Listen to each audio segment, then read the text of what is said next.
Hey guys, it's Frank. Welcome back to my channel. To tell you the truth, ever since I started making YouTube videos back in November, I never knew I'd be talking so much about Canadian cities, my moving experience, and doing a ultimate bubble tea taste test. However, based on my video analytics and my little to no view counts, really suggests that the YouTube algorithm really favors when I talk about things like moving and Canadian cities. So because of this, we're gonna continue milking the cow before the cow goes home. Get it? Because Calgary's nickname is called Cowtown. No? Okay, I'll go to hell. But anyways, I've been living in Calgary for a number of months now, and as much as I love the quality of life here, there are certainly things that I find annoying or surprise me when I moved here. Although as much things that I dislike about the city, there are way more positive than there are negatives. So that being said, in this video, I'm gonna be sharing 5 things that I wish I knew before moving to Calgary. I'll be providing items that really caught me off guard when I moved here,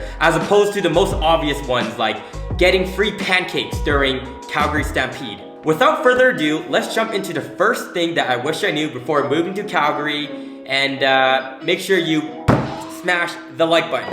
Let's start things off with its high auto insurance rates that exist in Calgary, as this one really caught me off guard. So I'm familiar with Toronto car insurance already being a premium, given the crazy drivers that exist there. You have people going 150 on the 401, people smashing car windows, and just a buttload of people in general. So to that, I was like, fine, I'll pay the $260 a month, which equates being roughly $3,100 a year. Mind you, I have a clean driving record with no accident, but I am leasing my vehicle. And my logic was pretty straightforward, which was when I moved to Calgary that I'll be paying a lot less for car insurance. But yeah, it wasn't that case, because when I jumped on the call to talk to my auto insurance people, they said that my new rates for the month would now be, instead of being $260, is now $300, which equates being $3,600 a year. Which to me awfully didn't make a lot of sense, just given when I was in Toronto, I'd park downtown Toronto on the street, whereas where I am now is in a safer neighborhood and I park on the ground. So instead of arguing with the representative over the phone that keeps on saying, well, Frank, Calgary actually has one of the highest car insurance premium rates across Canada. Have you not seen those crazy weather days where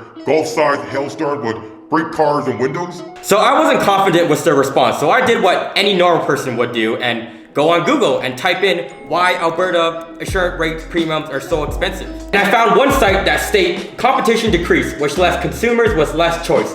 Less choice often leads to higher costs, which to me wasn't the greatest response. So then I went ahead and found a breakdown of the premium rates by province, only to discover that Alberta is 3rd for the highest insurance rates. So even though it's literally one province below Ontario, it's still expensive overall. The second thing that I wish I knew about Calgary is how dry it gets during the year. And this has to do with its proximity to the mountains, where you'll experience a swing of unpredictable weather, ranging from heavy rainfall to weeks of dry temperature. And for me personally, coming from Toronto where it was fairly humid all the way to here, I quickly noticed this dryness in the early weeks that I lived here. For example, I definitely started to recognize that I drink a lot more water here than I did when I was living in Toronto. This one was quite obvious for me because I always had a hate to always have to refill the Brita water jug, and I found myself filling it almost 2 to 3 times a day. And also at the same time, I started to notice the constant need to always apply lotion throughout the day, especially after showering. The third thing that I wish I knew when I moved to Calgary was how expensive downtown parking is. Now, I thought Toronto parking was already stupidly expensive, but it wasn't until I was in search for my favorite bubble tea shop in downtown Calgary that I started to realize how wrong I was. Like literally, I swear to God, I saw a parkade that had $28 for the day. And then I figured, you know what? Maybe it's just this specific location that has that crazy $28 daily price. But it wasn't until I went to another spot that I realized it's still $22. So then I jumped online once again to only find out by the Huffington Post that states that Calgary has the most expensive rates in Canada. But take it for a grain of salt, just given that this was posted in 2014. But I can only imagine the prices going up and not down. But I did stumble upon some good news that shared that unlike Toronto, there's actually free parking in downtown Calgary after 6 p.m. holidays or Sundays. And the last thing that I want to share about this part was that in general, I do find the parking enforcement in terms of ticketing a lot more lenient here compared to Toronto. Now, it's definitely subjected to my opinion, but it's just something that I generally notice.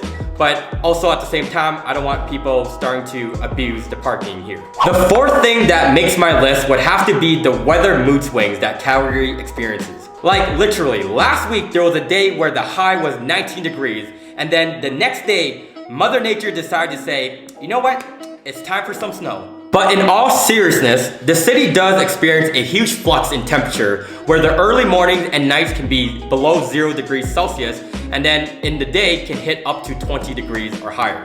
So from my experience, it's almost a must-have to have at least a light jacket packed away in the back of your car.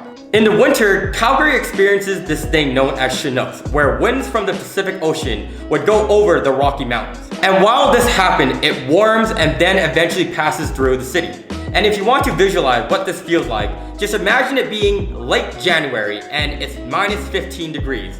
And then suddenly the temperature jumps up to 10 degrees Celsius for the full week. Overall though, as much as the weather can literally change in a snap of a finger, it's nice to know that Calgary is the sunniest city in Canada. The last and final thing that I wish I knew about Calgary was the poor road condition / infrastructure. And if you ever visit or move to Calgary, you'll start to quickly notice that everyone's vehicle's windshield is either chipped or cracked right across it. In general though, the roads definitely deteriorate a lot faster than some other provinces in Canada. As I mentioned earlier, because of Chinooks, the city goes through a lot of freeze and thaw cycles where essentially the snow would melt and then water would fill up the cracks. And as you can imagine, as the water freezes, the ice expands, making the crack that much bigger. Now, in terms of the road design / architecture, I find it rather puzzling when I'd be driving on a Pacific lane that I'd imagine not to end, only to find out after passing a traffic light that it suddenly ends with no sign or little to no notice.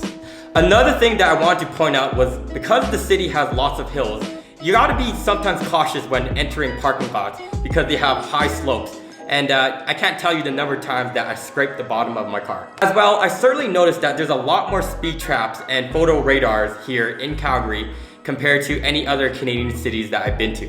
Now, looking back, it's kind of funny how in Toronto, I had no issues with my car. And then when I lived here, I had some other vehicle hit the side of my car, and then I had to replace the skid plate at the bottom of my vehicle due to the high snow during the winter. But all in all, I suppose I would take this over long commutes. To conclude this video, I just want to say, although I listed 5 things that really caught me off guard, they aren't the worst of things. For example, even though I'm technically paying slightly more for my car insurance, I very well compensate by only having to pay 5% tax on the actual car payments of my car. All in all, you certainly will just learn how to adapt to your new environment in Calgary by either learning to store a light jacket in your trunk or buying all the lotions in Costco.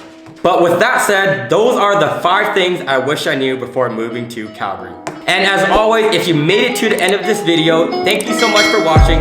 Comment below, smash the like button, and I'll see you